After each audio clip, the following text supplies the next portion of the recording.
আজ 28শে এপ্রিল জাতীয় আইনগত সহায়তা দিবস।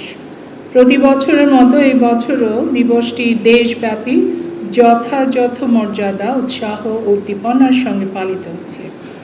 এই দিবস কেবল একটি আনুষ্ঠানিক উদযাপন নয়, বরং এটি আমাদের সংবিধান প্রদত্ত মৌলিক অধিকার, আইনের শাসন এবং সামাজিক ন্যায়ের প্রতি রাষ্ট্রের অঙ্গীকারকে পুনরুজ্জীবিত করার এক অনন্য উপলক্ষ। সম্মানিত উপস্থিতি, আইনগত সহায়তার ধারণা কোনো সাম্প্রতিক বিষয় নয়, বরং বিশ্বজনীনভাবে ইতিহাসের গভীরে প্রথিত। 1215 সালে ম্যাগনা কার্টারের 39 ও 40 অনুচ্ছেদে ন্যায় বিচার ও আইনের শাসনের যে ভিত্তি স্থাপন করা হয়েছিল তা আজও প্রাসঙ্গিক।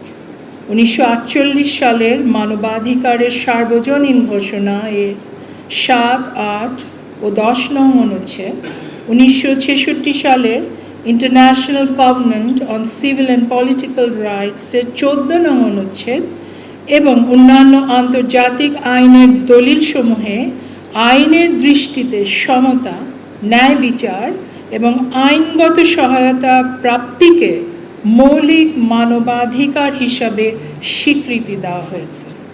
আমাদের সংবিধান ন্যায়ভিত্তিক রাষ্ট্র ব্যবস্থার এই আদর্শকে সুদৃঢ়ভাবে ধারণ করে।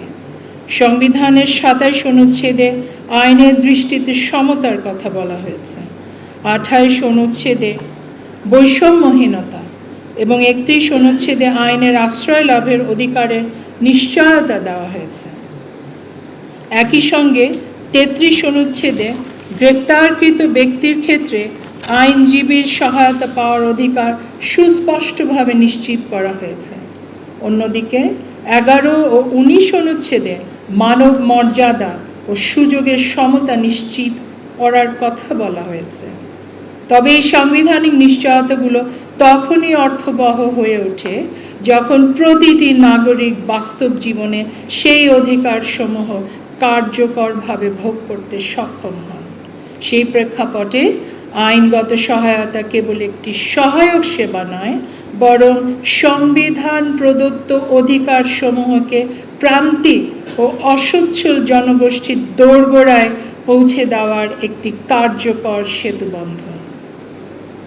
সম্মানিত অতিথিবৃন্দ, একটি প্রকৃত গণতান্ত্রিক রাষ্ট্রে ন্যায় বিচার প্রাপ্তি একটি সার্বজনীন অধিকার।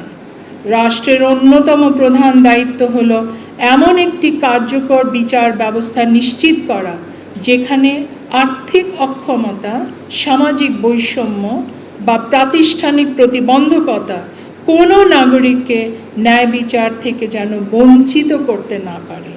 এই উপলব্ধি থেকেই 2000 সালে 26শে জানুয়ারি আইনগত সহায়তা প্রদান আইন প্রণয়ন করা হয় এবং একই সঙ্গে জাতীয় আইনগত সহায়তা প্রদান সংস্থা প্রতিষ্ঠিত হয়, যার মাধ্যমে একটি প্রাতিষ্ঠানিক কাঠামোর অধীনে দরিদ্র, অসহায় ও সুবিধাবঞ্চিত জনগোষ্ঠীকে আইনি সহায়তা প্রদান করা হয়।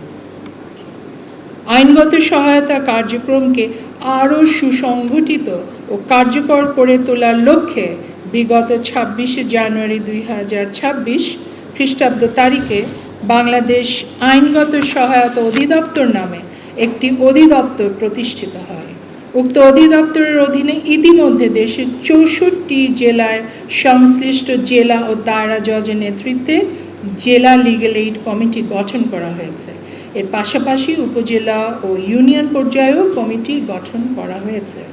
প্রত্যেক জেলা জজ আদালত প্রাঙ্গণে লিগ্যাল এইড অফিস স্থাপন করা হয়েছে এবং সেখানে বিচার বিভাগীয় কর্মকর্তাদের মধ্য থেকে জেলা লিগ্যাল এইড অফিসার নিয়োগ করা হয়েছে।